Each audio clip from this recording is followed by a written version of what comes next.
Pourquoi qu'on va dire des amen comme cela? C'est parce que c'est nous qui sommes appelés à rendre gloire à Dieu pour ses bontés, ses merveilles, son salut.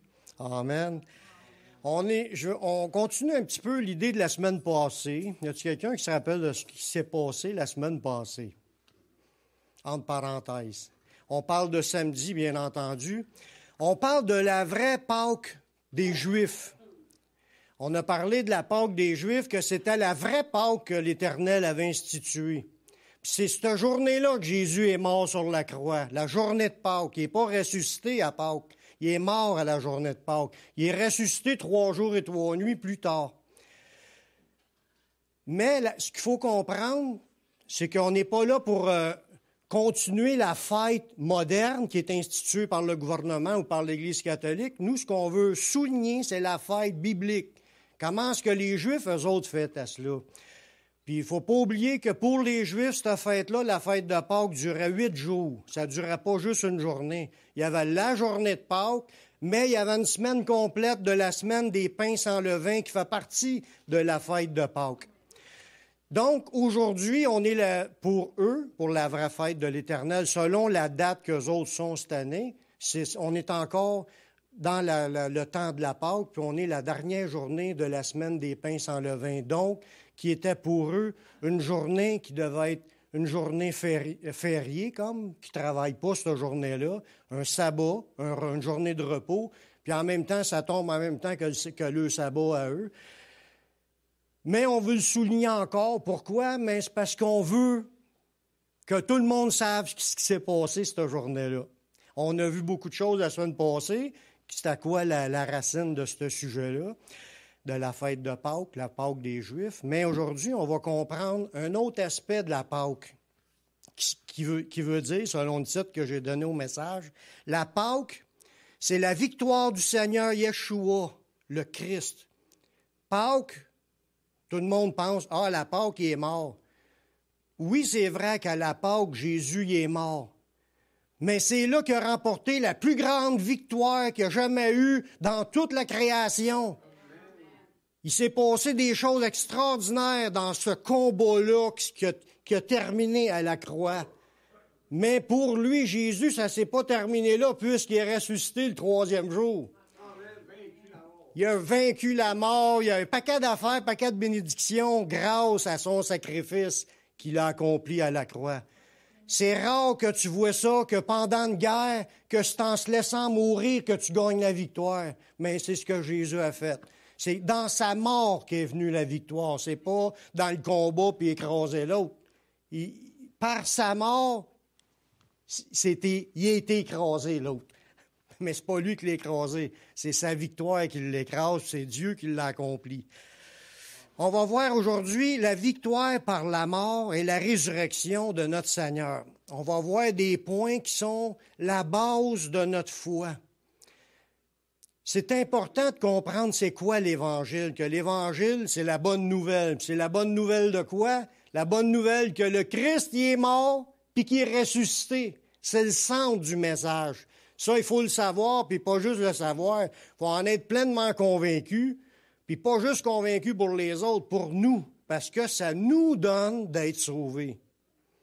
La mort du Christ nous donne d'être sauvés. Son sang qui était versé à la croix, c'est le sang de la nouvelle alliance. Quand on fait la Sainte-Sainte, j'en ai pas parlé la semaine passée, mais je vous le dis à travers on va voir aujourd'hui.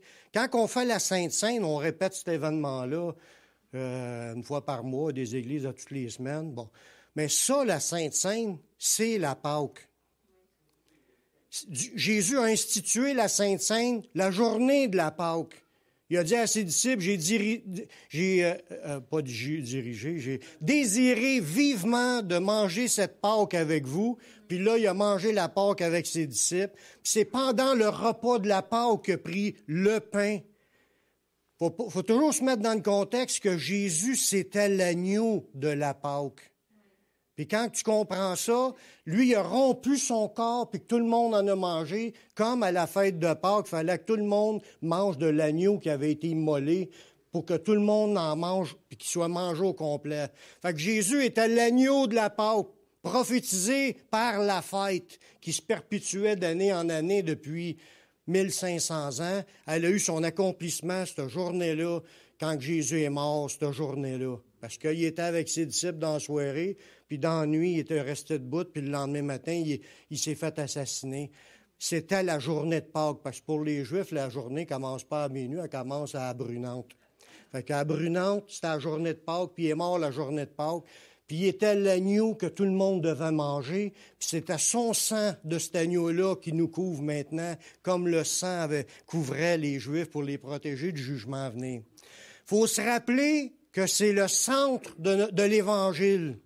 Puis il faut garder notre foi dans cela, parce que c'est ça que Dieu veut qu'on ait dans notre cœur, puis qu'on garde dans notre cœur qu'une pleine assurance.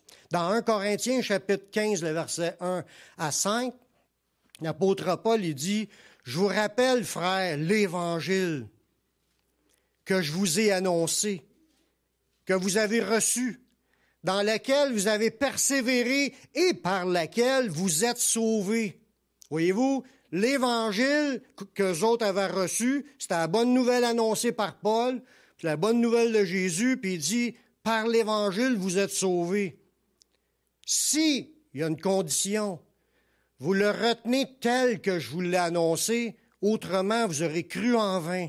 Ça veut dire qu'il est possible de se détourner du message de l'Évangile puis se mettre à croire en d'autres choses pour notre salut.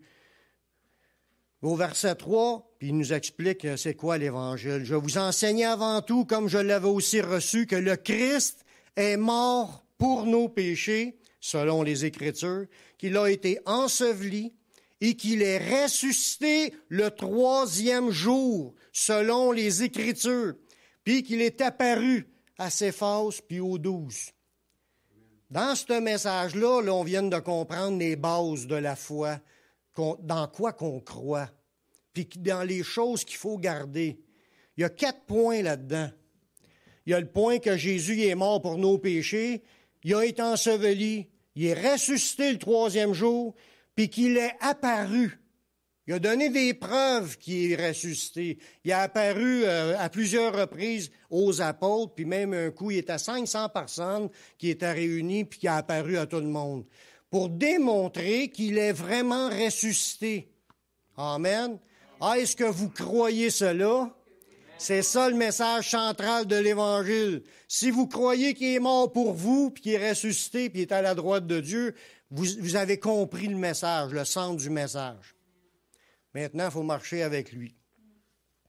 On a vu que dans l'Ancienne Alliance, il y avait 3 points qui ressortaient plus fort que les autres, à quoi qu'elle servait la Pâque.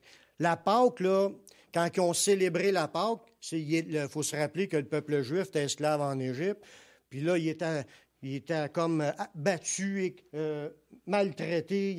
C'était un dur fardeau. La vie était amère. Puis il priait à l'Éternel pour sortir de là. Dieu leur envoyait un libérateur avec son aide, bien entendu. Puis là, il leur a dit, vous allez célébrer une Pâque. On va appeler ça la Pâque, qui veut dire passer par-dessus. Puis ça, il dit, vous allez prendre un agneau, vous allez l'offrir en sacrifice, vous allez prendre le sang, vous allez le mettre sur le cadrage de porte. Puis vous allez, quand on va faire cela, il dit, vous allez être tout habillés, prêts à partir, parce que quand ça va se faire, ils vont vous jeter dehors, vous allez sortir avec précipitation, puis vous allez emporter avec vous une grande richesse. Parce que les Égyptiens ont donné le stock en plus pour leur dire de s'en aller.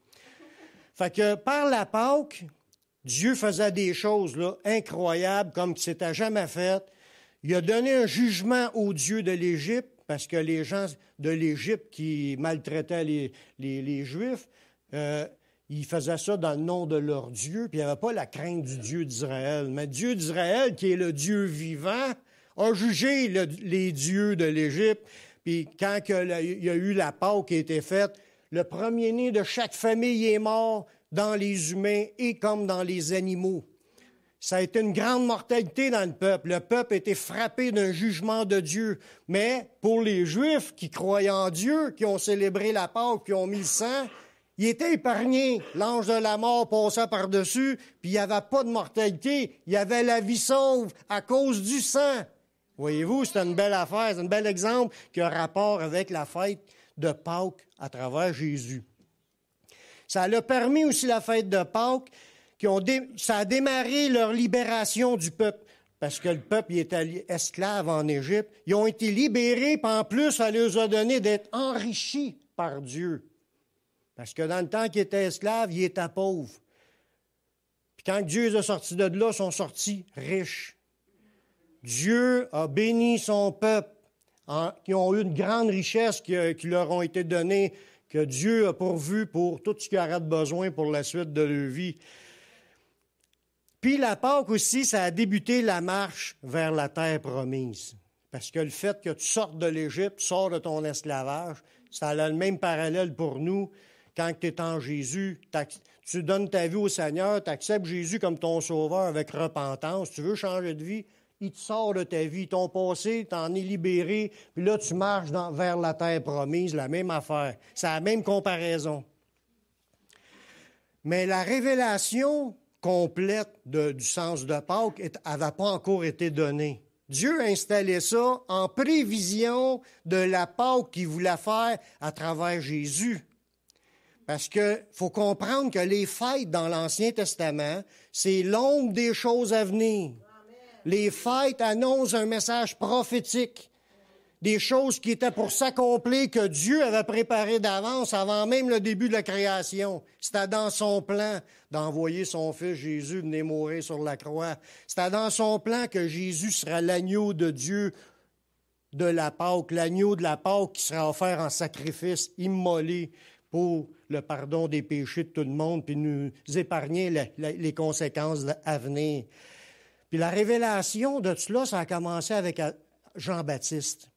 Lorsqu'il a commencé lui-même, Jean-Baptiste, à faire son ministère, il avait été envoyé baptiser les gens, puis avec un message par celui qui l'avait envoyé, il a dit « Celui que tu verras l'Esprit descendre comme une colombe sur lui, c'est lui qui baptise du Saint-Esprit. » Quand Jean-Baptiste baptisait tout le monde, Jésus est venu à lui, il s'est fait baptiser, le Saint-Esprit a descendu comme une colombe, puis tout de suite après, Jean-Baptiste a commencé à dire « Voici. » Si on voit ça dans Jean 1, 29, ça dit « Le lendemain, il vit Jésus venant à lui et dit « Voici l'agneau de Dieu qui ôte le péché du monde. » Jean-Baptiste a commencé à amener la révélation sur Jésus pour dire que c'est lui qui est l'agneau de Dieu qui va enlever le péché du monde. Il ne comprenait pas tout ce qu'il en était, pour comment c'était pour s'accomplir, mais il a été envoyé pour l'annoncer. Puis il a commencé à en parler tout de suite au début de son ministère, quand il a vu Jésus recevoir le Saint-Esprit. En ces événements de la Pâque, le Seigneur il est mort 3 jours et 3 nuits. Puis ça, c'est Jésus lui-même qui l'a dit. Hein. Il a dit, de même que Jonas a passé 3 jours et 3 nuits dans le sein de la terre, il faut que le Fils de l'homme passe 3 jours et 3 nuits lui-ci. Ça, je vous dis ça juste en passant pour vous dire qu'il n'y en a pas de vendredi saint, ça n'existe pas. Ça, c'est encore la fête catholique qui inventait ça. C'est pas vendredi puis dimanche, les 2 journées. Faut décrocher de ces idées-là, c'est des faussetés. Jésus sera mort dans le milieu de la semaine puis il est ressuscité dans la fin de semaine, mais là, j'en dis pas plus pour le moment parce qu'il y a trop d'affaires à rentrer là-dedans. Mais ce que je veux en venir, c'est qu'il est resté 3 jours et 3 nuits décédé, puis il est ressuscité suite à cela. Puis pendant son temps, que le fait de mourir, puis le fait de passer son temps dans la mort et de ressusciter, il a remporté les plus grandes batailles qui nous permettent aujourd'hui d'obtenir plusieurs grandes bénédictions imméritées. Des bénédictions qu'on ne mérite pas. Quand le fait que Jésus y expire sa croix, sa mort venait d'être constatée, les victoires étaient déjà gagnées.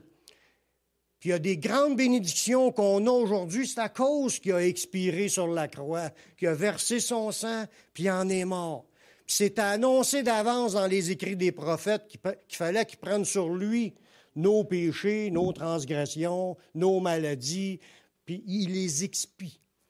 Je ne veux pas rentrer nécessairement dans qu'est-ce qui s'est passé là, mais je veux vous parler des bénédictions qu'on a maintenant en Jésus, des conséquences de sa mort.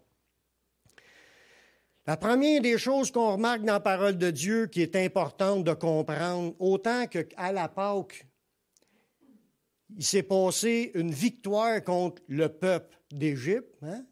Le peuple d'Égypte, ils ont parti avec pour la poursuite du peuple d'Israël. Non seulement ils avaient perdu un membre de leur famille, puis deux animaux, mais en plus, là, le peuple décolle, puis là, eux autres repartent après. Là, le peuple d'Israël a traversé la mer parce que la mer s'est séparée. Il y avait un mur d'eau chaque bord, puis le sol, il était sec. Ils ont passé à sec dans le milieu. Puis là, quand le peuple d'Égypte, ils ont passé, l'eau s'est refermée, puis tout le peuple, l'armée au complet a été détruite. Fait que les Égyptiens, ils ont mangé toute une dérouille cette journée-là. Autrement dit, les Égyptiens, ils étaient, si on regarde ça au sens spirituel, c'était le diable. Ça représentait le diable qui opprimait le peuple de Dieu. Puis Dieu a accordé une grande libération au peuple de Dieu au point que le diable a été détruit dans une image. Mais ça s'est passé vraiment comme cela aussi quand Jésus est mort sur la croix. La Bible elle nous dit dans Hébreux chapitre 2, le verset 14 et 15, « Ainsi donc, puisque les enfants participent au sang et à la chair, c'est ce qu'on participe présentement, il y a également participé lui-même en parlant de Jésus, afin que par la mort, Jésus, là, par sa mort, il a anéanti celui qui a la puissance de la mort, c'est-à-dire le diable, et qu'il délivra tous ceux qui, par la crainte de la mort, étaient toute leur vie retenus dans la servitude, nous. Voyez-vous qu'est-ce qui s'est passé? Il s'est passé une victoire incroyable la journée que Jésus est mort. Le diable puis toutes ses armées démoniaques ont été anéantis, pulvérisés, détruits. Bon, puis ils ont été écrasés. Le Seigneur, il dit, par sa mort, il anéantit celui qui avait la puissance de la mort. Celui qui a la puissance de la mort, c'était le diable. C'est le diable qui gardait dans la mort l'ensemble de l'humanité, depuis Adam et Ève jusqu'au Christ. Jésus, en vainquant le diable, il l'a vaincu par sa mort, puisqu'il a expié les péchés. Le diable n'a plus rien de concret pour retenir les gens dans ses griffes. Puisque si une personne, elle invoque le sang de Jésus, elle demande pardon, elle est libérée, purifiée, il n'y a plus d'armes dans lesquelles se confier. La victoire est possible à tous les humains de la planète. Parce que Jésus, il veut sauver tout le monde. Puis il veut offrir ce cadeau-là à tout le monde. Oui, merci Seigneur. Par sa mort, il a anéanti celui qui avait la puissance de la mort, c'est-à-dire le diable, puis il nous a délivrés, nous qui avons la crainte de la mort, parce qu'on le sait qu'on est pécheurs, puis on n'était pas prêts à mourir dans notre état de péché. Des fois, on ne s'en rendait peut-être pas compte, mais aujourd'hui, je suis 100% conscient que j'aurais pas aimé, aujourd'hui avec ce que je sais, j'aurais pas aimé mourir dans ma vie de péché avant. Notre Sauveur, quand il est mort sur la croix, c'est un autre verset dans Colossiens 2,15, ça complète l'idée qu'il a dépouillé l'ennemi de nos âmes. Puis on le voit ça dans Colossiens 2,15. Il a dépouillé les dominations, les autorités, puis les a livrées publiquement en spectacle, en triomphant d'elles par la croix. Fait que Jésus, en mourant sur la croix, il n'a pas juste vaincu celui qui a la puissance de la mort, il a aussi dépouillé. Quand on parle de dépouiller, c'est un peu la même idée que quand un armée combat un autre armée. Puis là, tu as tué tout le monde sont à terre, puis là, après ça, tu leur enlèves toutes leurs armes, tu fouilles leurs poches, puis tu ramasses toutes les richesses, tout le stock, tu ramasses tout. Jésus a tout ramassé, tout était à lui. Anyway, Jésus était le créateur de toutes choses. Mais vu que le diable a reçu l'autorité par Adam et Ève de régner sur la planète puis d'en avoir la gloire, c'est un usurpateur, le diable, c'est un voleur de la gloire. La gloire appartenait à Dieu, puis le diable, lui, il a détourné la gloire pour lui, puis il gardait le monde captif dans le péché, puis il pense que tout est à lui, mais c'est pas à lui. Tout appartient au Seigneur des Seigneurs et au Roi des Rois, le Seigneur Jésus-Christ. C'est à lui, puis il a été dépouillé, il n'y a plus rien comme arme. Si le diable essaie de vous faire croire, tu as fait un tel péché, je te tiens encore captif. C'est juste notre ignorance qui va faire qu'on va le laisser faire. Parce que si on sait vraiment que le sang de Jésus nous purifie, on va demander pardon au Seigneur, puis il n'y a rien pour s'accrocher après nous autres. On peut être victorieux sur toute la ligne. On a l'autorité, puis on a reçu son autorité au Seigneur. Jésus l'a donné à ses disciples. Si on continue avec l'idée, qu'est-ce qui s'est passé à la mort sur la croix? Fait que là, on sait qu'on a la victoire sur le diable. Jésus l'a déjà vaincu. Puis là, ce qu'il faut comprendre, c'est que même si le diable est vaincu, il n'a pas été enlevé de sur la terre. Au contraire, il y a un autre verset qui nous dit que le diable a été précipité sur la terre. C'est qu'avant, le diable siégeait dans les cieux, puis accusait le peuple de Dieu, il accusait continuellement à cause du péché. Mais là, il a été débarqué de là, il a été précipité sur la terre, puis il sait qu'il n'y a plus grand temps. Puis ça s'est accompli à la mort du Seigneur. Mais là, c'est à d'autres versets que j'aurais pu vous emmener, mais là, si vous auriez voulu rester jusqu'à l'après-midi, ça aurait été correct. Mais là, je ne vois pas, il y avait trop de sujets à parler. Mais ça va jusqu'à là. En Jésus, on a la victoire. Le diable n'a plus de pouvoir.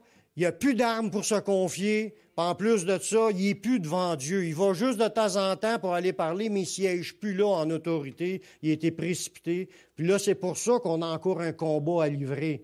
Il est encore là, il se rasseye. Si on oublie ce qu'on est en Jésus, là, il nous attaque, mais on peut le renverser. La Bible a dit, résistez au diable, puis il fuira loin de vous.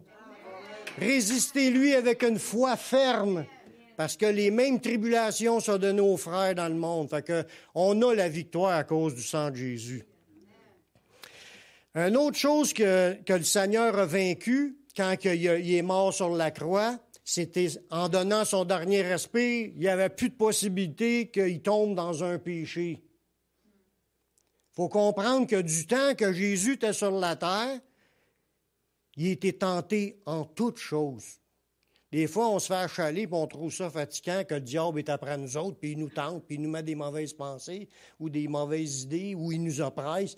On a des combats, mais on a quelques combats. On n'a pas des combats sur tout ce qu'il y a dans cette vie. Mais Jésus, lui, il a été tenté en toutes choses sans commettre de péché. Pas une seule fois qu'il s'est laissé aller à rentrer dans un péché. Parce que s'il l'aurait fait, mais il aurait été pécheur lui avec, puis il aurait eu besoin d'un sauveur. Mais il n'a pas tombé dans le péché. À cause qu'il était sans péché, il pouvait prendre la place des coupables. Un coupable ne peut pas prendre la place des coupables. Ça prenait quelqu'un d'innocent qui paye à notre place. Mais Jésus, en allant à la croix, il savait que sa guerre contre le monde était pour arrêter là. Dans Jean 16, 33, Jésus nous dit, « Je vous ai dit ces choses afin que vous ayez la paix en moi. Vous aurez des tribulations dans le monde, mais prenez courage, j'ai vaincu le monde. » Jésus a vaincu le monde. Il n'a pas tombé dans aucun péché. Aucune des tentations de ce monde n'a pu l'amener à tomber. Puis le fait qu'il meure à la croix, mais il y avait la victoire officielle parce que même jusqu'au dernier souffle, il aurait pu se laisser aller. Il a remporté la victoire, puis il n'a pas tombé dans aucun péché. Fait que c'est une autre affaire qu'il faut comprendre que quand que tu viens à Jésus, mais Jésus, lui, à cause qu'il n'a pas tombé dans aucun péché, ça dit qu'il était déclaré un juste. Puis quand tu viens à Jésus, mais il donne sa justice. On est maintenant appelés des justes, pas parce qu'on est meilleur que les autres, parce qu'on a mis notre foi au Seigneur, la justice de Jésus est sur nous. Son sang nous a purifiés. Maintenant, le Seigneur, le Père, quand il nous regarde, il voit Jésus. Il nous voit juste comme lui, Jésus, est juste. Puis si on tombe dans une affaire, on demande pardon, puis le sang de Jésus nous purifie tout de suite, on peut marcher à jour avec le Seigneur sans arrêt. Ce qui nous permet d'obtenir aussi toutes les autres promesses. Un autre beau point, ça là, on commence à rentrer un peu plus dans les points que ça nous accorde à nous, le fait que Jésus est mort sur la croix. Ben, je dis la croix, mais c'est pas assuré que ça soit la croix. Ça peut être un morceau de bois, juste un piquet. C'est la tradition qui dit ça, que c'est une croix. Bon, on est habitué de dire ça, c'est pas mal de dire que c'est une croix. Ça peut être un poteau, ça n'a aucune importance. Grâce à sa victoire au Seigneur, cela nous permet, à nous, qui étaient des morts vivants, on était vivants humainement parlant, mais au-devant de Dieu, on était morts. On était des morts vivants. Puis le fait que Jésus est mort sur la croix, ça nous a permis de nous ressusciter. C'est quelque chose. On est déjà présentement des êtres ressuscités à cause que Jésus ce qu'il a payé à la croix. C'est une autre victoire qu'on a aujourd'hui. On a la possibilité de ressusciter. Puis Jésus, pour qu'on puisse ressusciter, il fallait qu'il efface la liste de toutes les condamnations qui étaient sur nous. Parce que, selon chaque fois qu'on a transgressé la parole de Dieu, la Bible appelle ça un acte. Un acte, c'est un papier. Un papier, un contrat de notaire, ou ça peut être un acte, ça peut être un papier comme le juge te donne quand il donne ta sentence. À cause de telle circonstance, telle affaire, tout ça, il arrive, tu as telle condamnation. Ça, c'est un acte. C'est l'acte. Mais Jésus, quand il est mort sur la croix, il a effacé l'acte qui nous condamnait. Il l'a enlevé, on est à jour, on est comme si on repart une nouvelle vie, flambant neuf en Jésus. C'est quelque chose. Alors, regardez bien comment est-ce qu'il dit ça dans Colossiens chapitre 2, les versets 13 et 14. Vous qui étiez morts, il ne faut pas penser qu'on était des bons gars devant Dieu, là. On était des morts aux yeux de Dieu. Puis même pire que ça, on était des ennemis de Dieu avant de venir au Seigneur. Il dit, vous qui étiez morts par vos offenses et par l'incirconcision de votre chair, il vous a rendus à la vie avec lui. C'est quelque chose. En nous faisant grâce pour toutes nos offenses. Tout ce qu'on a fait de mal depuis le début de notre vie jusqu'au moment où on reçoit le Seigneur avec repentance, mais il efface tout ça, le mal qu'on a fait. On a reçu une grâce, un cadeau. Il a effacé l'acte dont les ordonnances nous condamnaient. L'acte, c'est le papier que je vous disais, le papier que le juge vous donne parce que vous êtes déjà condamné. Mais quand tu arrives en Jésus, cet acte-là, il la prend et il la jette dans les poubelles. Dans la mer de l'oubli qu'on voit dans l'Ancien Testament, il y a un verset qui dit ça. Puis il a effacé l'acte dont les ordonnances nous condamnaient et qui subsistait contre nous. Il l'a détruit en le clouant à la croix. Voyez-vous, quand Jésus il a été crucifié sur la croix, il n'y avait pas juste lui qui était là. Cloué à la croix, il y avait mon acte à moi avec tous mes péchés. Puis il y avait votre acte à chacun de vous. Fait qu'il n'avait pas, l'ensemble de l'humanité, tous les actes. Il était là, tout écrit un par-dessus l'autre, là, cloué avec Jésus à la croix. Fait que quand Jésus est mort sur la croix, ça l'a effacé tous les actes qui condamnaient tous ceux qui étaient pour venir à lui. C'est quelque chose. Mais en fin de compte, cet acte-là est assez puissant pour sauver tout le monde sur la planète. Si les gens ne sont pas sauvés, ce n'est pas parce que Dieu ne voulait pas les sauver. C'est les gens qui ne vont pas à lui pour recevoir la vie. Grâce à sa victoire, ça nous a permis aussi d'être réconciliés avec Dieu. Vous allez voir qu'on n'était pas dans une condition devant Dieu pour pouvoir recevoir quoi que ce soit de Dieu avant que Jésus paye la dette de nos péchés. Dans Colossiens chapitre 1, les versets 20 et 22, il dit « Il a voulu, par lui, par Jésus, réconcilier tout avec lui-même. » Quand Jésus est venu sur la croix, c'est un œuvre de réconciliation. Il est venu pour réconcilier l'humanité entière envers Dieu le Père. Il dit tant ce qui est sur la terre de ce qui est dans les cieux, en faisant la paix par lui, par le sang de sa croix. Fait que s'il y a une paix possible entre un humain et Dieu, c'est à cause du sacrifice de Jésus, son sang qui a versé à la croix. Alors, regardez bien ce que ça dit dans le prochain verset 21. Il dit, « Et vous, qui étiez autrefois étrangers de Dieu et ennemis. » Comme je vous disais tantôt, on n'était pas dans une position de pouvoir recevoir quoi que ce soit de Dieu. On était des étrangers puis des ennemis de Dieu. À cause de nos pensées puis par nos mauvaises œuvres. Il vous a maintenant réconciliés par sa mort, dans le corps de sa chair, pour vous faire paraître devant lui saint, irrépréhensible et sans reproche. Voyez-vous comment est-ce que c'est puissant, l'œuvre de Christ? Ça prend du monde pécheur, pourri, souillé, qu'aucune personne ne pouvait se laver de ses souillures. Mais le sang de Jésus qui était versé à la croix te purifie, puis ça te fait paraître pur, irrépréhensible, sans défaut, sans tache devant Dieu. La justice de Jésus, elle tombe sur nous, puis à cause de son œuvre, on est maintenant réconciliés avec Dieu le Père. Une réconciliation, ça veut dire qu'on n'était pas dans de bonne harmonie avec lui. On était séparés, on était des ennemis, que ça dit. Puis comme j'ai dit, je ne sais pas si c'est la semaine passée que j'ai dit ça, Jésus n'est pas venu pour mourir pour ses amis. Il est venu pour mourir pour des ennemis. Pour nous racheter, pour nous rendre parfaits. Oui, il l'a accompli à ses amis parce qu'on est devenus amis par la suite, mais au départ, on n'était pas des amis. On l'est devenu, merci Seigneur. À cause qu'on est des réconciliés, c'est encore là une super belle affaire qui s'est passée à sa mort sur la croix. À cause qu'on est des réconciliés, qu'est-ce qui s'est passé quand Jésus a expiré? Oui, il a dit ça, mais quand il est mort, en mourant,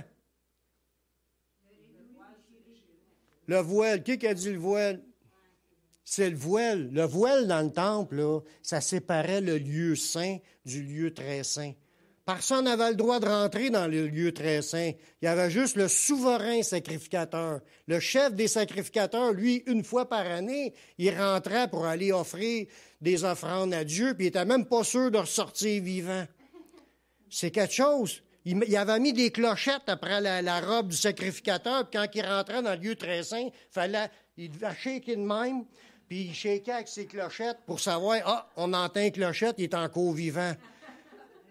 S'il n'était pas pur devant Dieu, il tomberait de mort là, puis il avait attaché une corde après la jambe pour le retirer. Personne n'aurait rentré là parce que c'était trop. Personne n'avait le droit de rentrer dans la présence du lieu très saint. Mais quand Jésus a expiré, le voile a déchiré du haut jusqu'en bas. Dieu a voulu nous montrer que l'accès du lieu très saint était ouvert. Qu'on peut maintenant, grâce au sacrifice de Jésus, entrer, une libre entrée dans le sanctuaire par une route nouvelle et vivante qu'il a inaugurée pour nous au travers du voile. Ça, c'est le verset que je voulais vous dire. Hein? Plus besoin de cordes. À cette heure, on met des cordes pour essayer de tirer le monde en rentrant dedans. Regardez dans Hébreux chapitre 10, les versets 19 à 20. C'est là que ça prend tout son sens quand tu comprends que c'est le sacrifice de Jésus, le voile est déchiré. Ainsi donc, frères, puisque nous avons au moyen du sang de Jésus une libre entrée dans le sanctuaire, il n'y a plus de voile, il est déchiré. C'est par une nouvelle route qu'a faite, là, Jésus, par la route nouvelle et vivante qu'il a inaugurée pour nous au travers du voile, c'est-à-dire de sa chair. Ça veut dire que le voile, ça représentait la chair de Jésus. Puis pour que le voile soit ouvert, il fallait que Jésus meure. Le fait que Jésus est mort, c'est ça qui nous a ouvert. Là.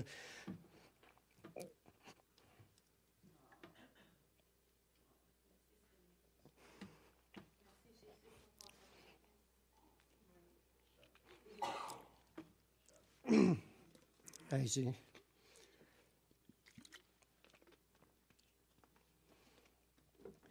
Merci Seigneur de nous avoir ouvert cette voie-là pour nous donner accès dans les lieux très saints. Tout nous est accessible aujourd'hui à cause du sang de Jésus.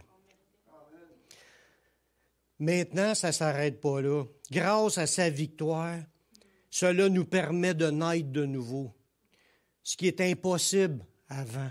Dans Romains 6, le verset 3 à 4, ça nous dit « Ignorez-vous que nous tous qui avons été baptisés en Jésus-Christ, c'est en sa mort qu'on a été baptisés. » Si on parle baptisé, c'est le sens, le baptême d'eau, ça donne l'exemple de ce qui s'est produit quand on est né de nouveau. C'est qu'on est enseveli. Quand tu es couché dans l'eau, tu es enseveli, tu es immergé, tu es submergé, tu es baptisé. Quand tu meurs dans l'eau, c'est comme si nous, on est morts, puis on est enseveli avec Jésus. Puis quand tu sors de l'eau, tu ressuscites en nouveauté de vie. C'est ça qui est l'exemple du baptême. Le baptême, ça dit qu'on a été enseveli avec lui par le baptême en sa mort, afin, comme Christ est ressuscité des morts par la gloire du Père, de même, nous aussi, nous marchions en nouveauté de vie. Ça, au début, ça nous dit, puisque nous avons... nous avons... c'est pas ça le point que je veux en parler, c'est... Oui, nous avons été ensevelis avec lui. Quand Jésus est mort sur la croix, tout de suite après, ils l'ont enterré. Jésus n'était pas seul dans le tombeau. Tous les chrétiens à travers toute la planète, ils ont été ensevelis en même temps que Jésus. Jésus, il dit que nous, on était ensevelis avec lui. Fait que spirituellement, ça nous est expliqué dans un autre verset, considérez-vous comme des morts au péché et comme vivants pour Dieu. C'est quand on le comprend et qu'on y croit qu'on était enseveli avec Jésus que le péché va avoir moins de puissance sur nous. C'est comme si le fait faire qu'un avec Jésus dans sa mort et dans sa résurrection, bien, si vous y croyez puis que vous rentrez dans cette identité-là, que je suis une personne ensevelie, donc je suis mort, puis qu'on peut être libéré du péché à cause de ça, aura plus de pouvoir, puisque demander un mort, essayer de tenter un mort de péché, il ne réagit même pas, il est mort. Bien, nous aussi, spirituellement, on est des morts spirituellement parlant, puisqu'on était ensevelis avec Jésus, puis on est maintenant des nouvelles personnes ressuscitées dans la gloire du Père. Fait que si on comprend ces vérités-là, bien, on va rentrer dans le fait de dire que le péché n'aura plus de pouvoir sur nous. C'est ça que Paul explique dans Romains aussi. Un autre beau point qu'on a à cause de la mort de Jésus, c'est grâce à sa victoire, cela permet que notre corps corrompu et mortel devienne un jour incorruptible et immortel. C'est à cause du sacrifice de Jésus. Dans 1 Corinthiens, à partir du verset 54, au chapitre 15, le verset 54, ça nous parle prophétiquement de ce qui va se passer lors du retour de Jésus. Les morts en Christ vont ressusciter. Nous, on va aller les rejoindre si on est encore vivant à cette époque-là. Puis, il va se passer quelque chose à ce moment-là où on va rencontrer le Seigneur. Il dit, lorsque ce corps corruptible, pour ceux qui ne savent pas, un corps corruptible, c'est un corps qui est corrompu. Un corps qui pêche devant Dieu. Un corps que c'est facile pour lui de désobéir et de faire le contraire de ce que Dieu veut. Il dit, notre corps qui est corruptible, il va revêtir l'incorruptibilité. On va avoir un corps qui n'aura plus de corruption possible. Un corps qui ne se corrompt plus. Puis que ce corps mortel aura revêtu l'immortalité, parce qu'on est appelé à être éternel dans un corps immortel, alors va s'accomplir la parole qui est écrite. La mort a été engloutie dans la victoire. Voyez-vous, là, de quelle victoire que ça parle? C'est la victoire de Jésus. Grâce à la victoire de Jésus, sa mort sur la croix, ça nous permet à nous, un jour, de pouvoir avoir un corps qui ne se corrompt plus, puis avec une vie immortelle. Ça va être quelque chose, ça. Puis là, on va dire, « Ô mort, où est ta victoire? Ô mort, où est ton aiguillon? » Un aiguillon, c'est l'épée ou la lance qui te frappe, parce que la mort frappait tous les hommes. Mais l'aiguillon de la mort, c'est le péché. C'est à cause du péché que tout le monde s'en allait dans la mort. Puis la puissance du péché, c'est la loi. Mais grâce soit rendue à Dieu qui nous donne la victoire par notre Seigneur Jésus-Christ. Voyez-vous, si un jour on ressuscite, pas si un jour on va ressusciter, mais au jour que ça va arriver, qu'on va ressusciter, puis qu'on va avoir un corps immortel, puis un corps qui n'aura plus de corruption, on va dire c'est grâce à notre Seigneur si on est là aujourd'hui. Il a accompli sur la croix ce qui était nécessaire pour qu'on puisse se retrouver là avec lui. Parce que c'était impossible, on était des corrompus. On continue, il y a encore des belles affaires à comprendre sur sa victoire. Grâce à sa victoire, cela nous permet d'être protégés de la colère terrestre et de la colère éternelle de Dieu. C'est la même chose avec le peuple d'Israël. Quand le peuple d'Israël ils ont eu le sang sur eux, l'ange de la mort a passé par-dessus. La colère ne les frappait pas. La colère a frappé ceux qui n'avaient pas le sang. C'est un exemple de ce qui va se produire. Parce qu'il ne faut pas oublier qu'autant que Dieu y est amour, mais Dieu y est en colère contre tous les humains qui ne se repentent pas. Il dit celui qui, il y a un verset, je pense que c'est Jean 3, 36, qui dit celui qui a le Fils a la vie, puis celui qui n'a pas le Fils n'a pas non plus la vie, et la colère de Dieu demeure sur lui. Fait que Dieu est en colère contre ceux qui ne se repentent pas.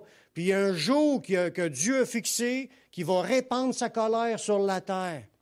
Quand? On voit ça dans l'Apocalypse, quand il parle des sept coupes de la colère de Dieu qui va déverser sur le trône de la bête. Puis c'est tous ceux qui vont être là dans cette période-là.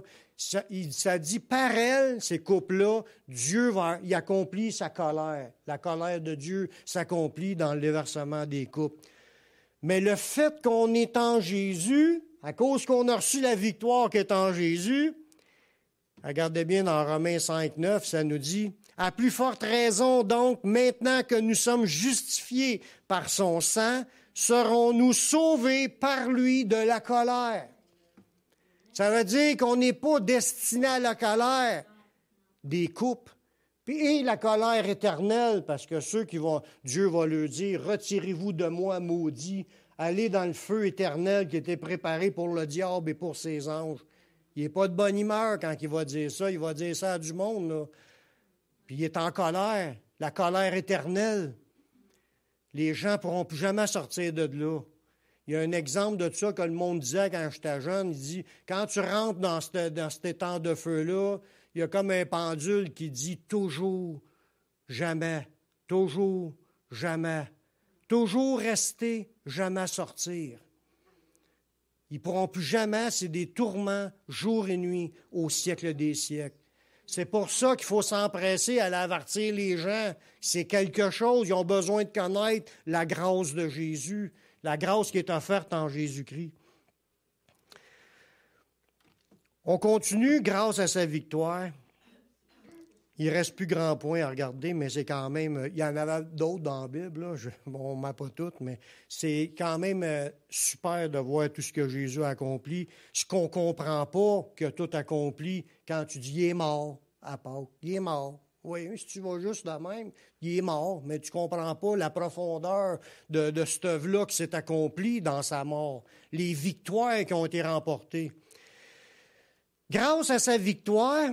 Cela lui a permis à Jésus d'être digne, d'être trouvé digne, d'ouvrir les sceaux de Dieu.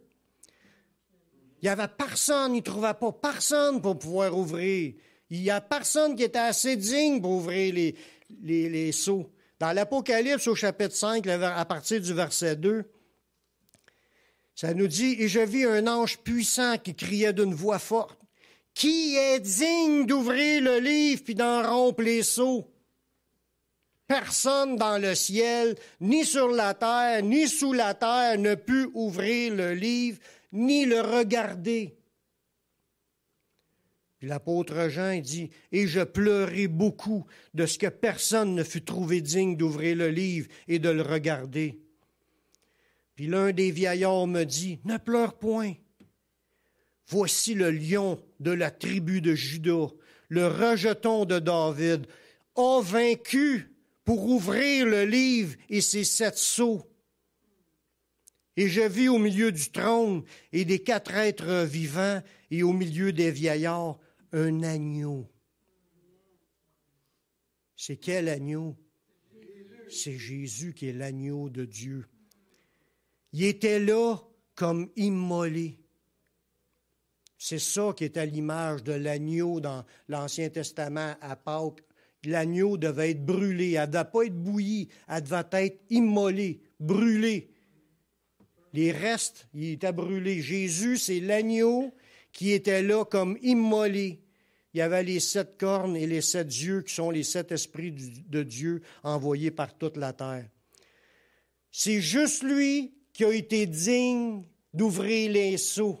Mais il a fallu qu'il remporte une victoire pour en être digne. Ça dit au verset 5, « Il a vaincu pour ouvrir le livre et ses 7 sceaux. » Quelle victoire que ça parle? C'est d'avoir réussi, pas réussi, oui, c'est une façon de le dire. Il a réussi à mourir sur la croix. Par là, il a vaincu pour en être digne. Il fallait qu'il passe par là pour avoir la victoire. C'est quelque chose.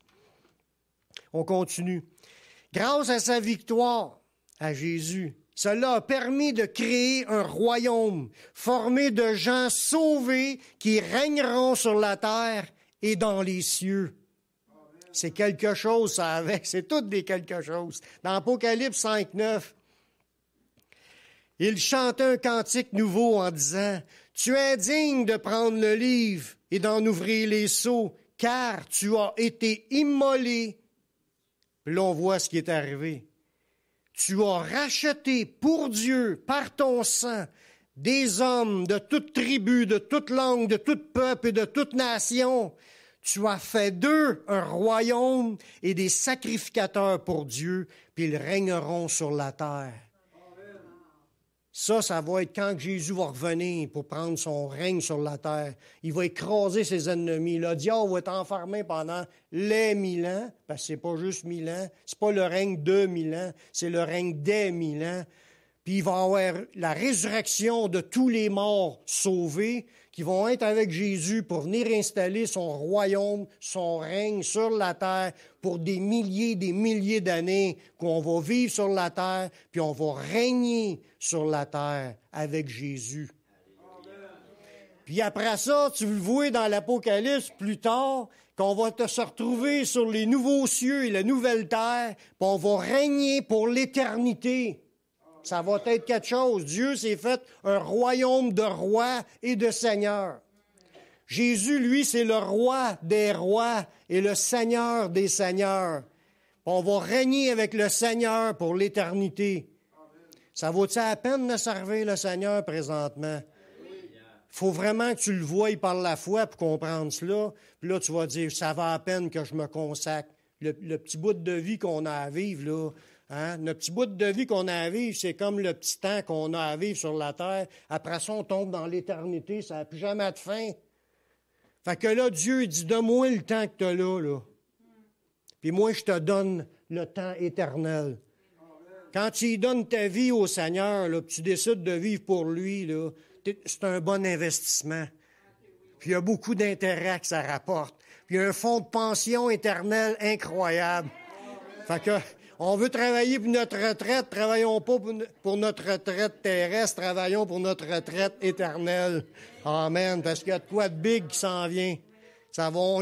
On va le croire, mais en voulant dire, vous le croirez pas si on vous le racontait. Mais nous autres, on le croit. Merci Seigneur. Mais il faut le croire assez au point de faire de quoi pour lui. D'obéir, de marcher avec lui. Un dernier point. grâce à sa victoire, cela a permis à nous, comme ça lui a permis à lui, d'être assis sur le trône de Dieu. Dernier verset, Apocalypse 3, 21.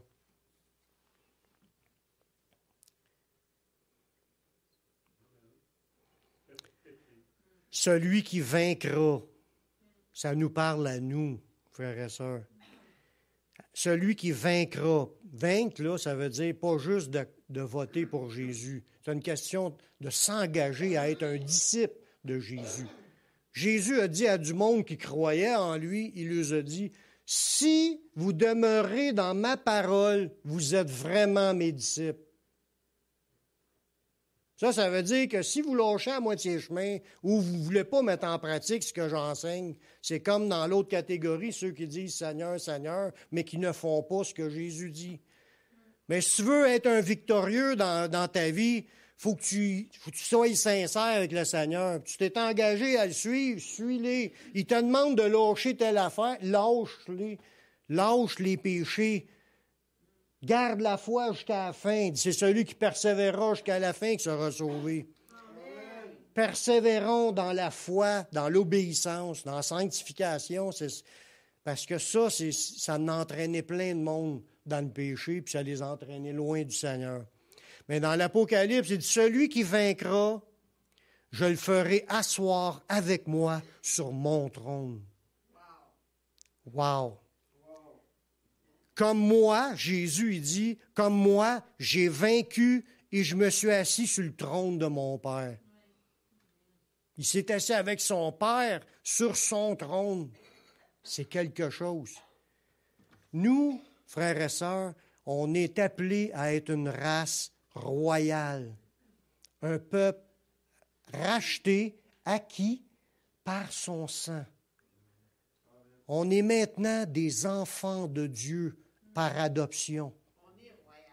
On est maintenant de la race des élus, de ceux qui sont appelés à être là. Il ne faut pas lâcher, frères et sœurs. Demeurons fermes dans la foi, persévérons, servons le Seigneur de tout notre cœur. Tout est déjà acquis par Jésus. Tu as juste besoin de te donner. Amen. Y a-t-il des gens qui veulent se donner au Seigneur ici? On va prier ensemble. Alléluia. Gloire à ton nom, Seigneur. Seigneur, je te remercie pour ta parole qui est vraie. On croit en ta parole, puis on croit dans ce que tu as accompli sur la croix, Seigneur. On croit que tu es mort, puis tu as gagné toutes les victoires qui nous permettent aujourd'hui d'être là, puis pouvoir te servir. Nous qui étions des ennemis. Seigneur, pardonne-nous toutes les fois qu'on m'en oublie ce que tu nous enseignes, Seigneur, dans ta parole. Pardonne-nous toutes les fois qu'on est paresseux, puis qu'on ne te sert pas comme qu'on serait supposé de te servir. Pardonne-nous toutes les fois qu'on succombe dans le péché, Seigneur, qu'on s'éloigne de toi. Purifie-nous par ton sang, puis merci pour le sang que tu as versé à la croix qui nous permet d'être purifiés de toute iniquité. Seigneur, remplis-nous de ton Saint-Esprit et conduis-nous dans la voie, dans le chemin étroit et resserré qui mène à la vie. Merci, Seigneur. On te rend grâce, on te rend l'honneur dans le nom de ton Fils Jésus. Amen.